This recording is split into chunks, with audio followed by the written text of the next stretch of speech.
Presidencia de Miguel Juárez Celman, iniciada en 1886, vamos a ver que rápidamente Juárez Celman, si bien había llegado al poder gracias al apoyo que había tenido de Julio Argentino Roca, rápidamente comienza a separarse, a diferenciarse de Roca, incluso lo empieza a apartar al mismo Roca de su propio partido, y de esa manera Juárez Celman se transforma en el jefe único del Partido Autonomista Nacional. Era el jefe único de su partido y el jefe único de la nación, o sea, el presidente. A esta forma de gobernar con, podemos decir, un poder absoluto prácticamente, se la denomina como el unicato. Miguel Juárez Celman gobernó 4 años, ya que en 1890 estalló un grave levantamiento armado de un grupo opositor que reclamaba el fin del fraude electoral y el fin de una severa crisis económica que se había iniciado algún tiempo antes. Vamos a ver que durante la presidencia de Miguel Juárez Celman se inicia una grave crisis económica, era mucho más lo que se gastaba que lo que ingresaba, y el Estado recurrió a la impresión de billetes para paliar esa falta de dinero. Esos billetes pasaban a valer cada vez menos y esto termina generando la desconformidad de muchos sectores que se van a nuclear en una nueva agrupación política denominada Unión Cívica. Esa Unión Cívica, integrada por algunos inmigrantes, por algunos miembros de esa pequeña burguesía, o sea, pequeña clase media urbana, estaba liderada por Bartolomé Mitre, el expresidente, y por Leandro Alem. Iniciaron o fueron organizando para 1890 un levantamiento armado al que se conoció comúnmente como la Revolución del 90 o también dicha la Revolución del Parque. El objetivo era sacar a Juárez Celman del poder, era poner fin al fraude, o por lo menos eso era en un inicio, y quedarse ellos gobernando.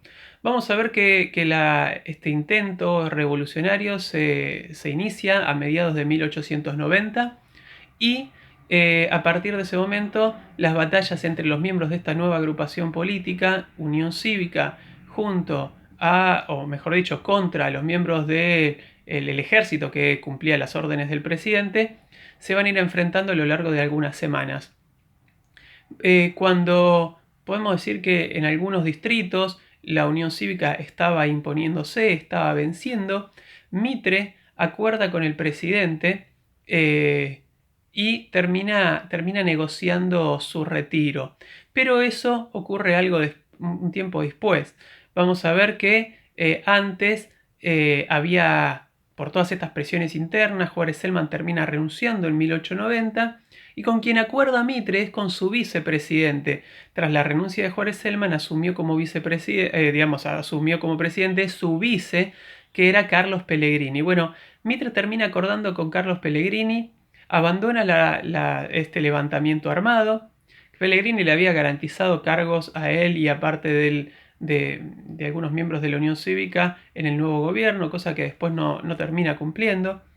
Y entonces queda luchando una sola parte de esta Unión Cívica, que era la liderada por Alem.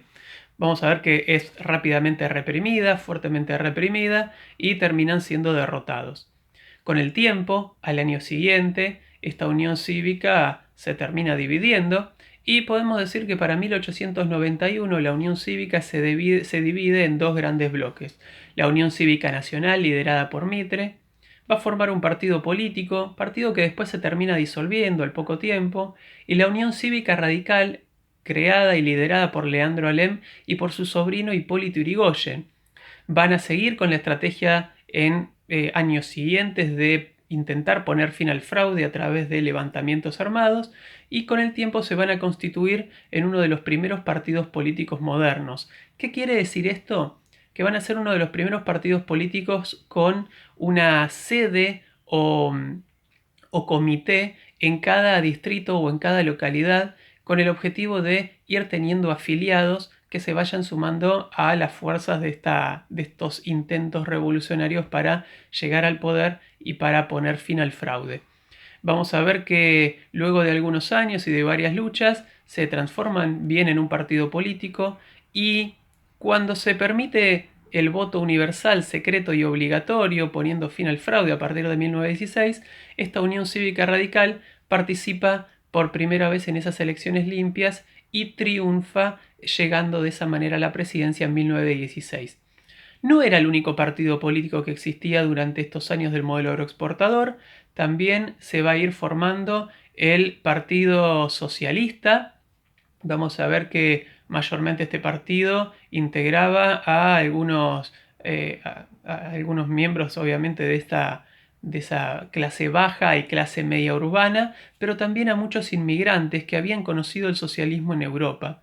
También comienza a aparecer durante los años de este modelo agroexportador el Partido Comunista, el Partido Demócrata Progresista, el Partido Autonomista Nacional, que ya lo mencionamos, que era el partido que había creado Roca, y podemos decir que dentro de estos grandes partidos políticos, los más importantes que representaban a cada sector social era el Partido Autonomista Nacional, que representaba sobre todo a la clase alta, la Unión Cívica Radical, liderada por Alem, que representaba mayormente a los sectores medios, clase media urbana y pequeños y medianos productores rurales.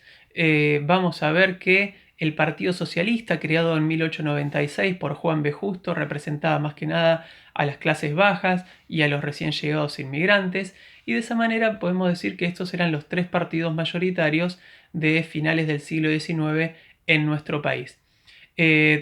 Bueno, tras la renuncia de Miguel Juárez Celman, tras ese levantamiento, había asumido Carlos Pellegrini, quien gobierna hasta 1892. El fraude continúa y de esa manera vamos a ver que prácticamente las presidencias que siguieron hasta la sanción de la ley Sáenz-Peña continuaron todas con las mismas características: fraude electoral, oligarquía terrateniente en el poder, corrupción en el poder y un reparto muy desigual de la riqueza.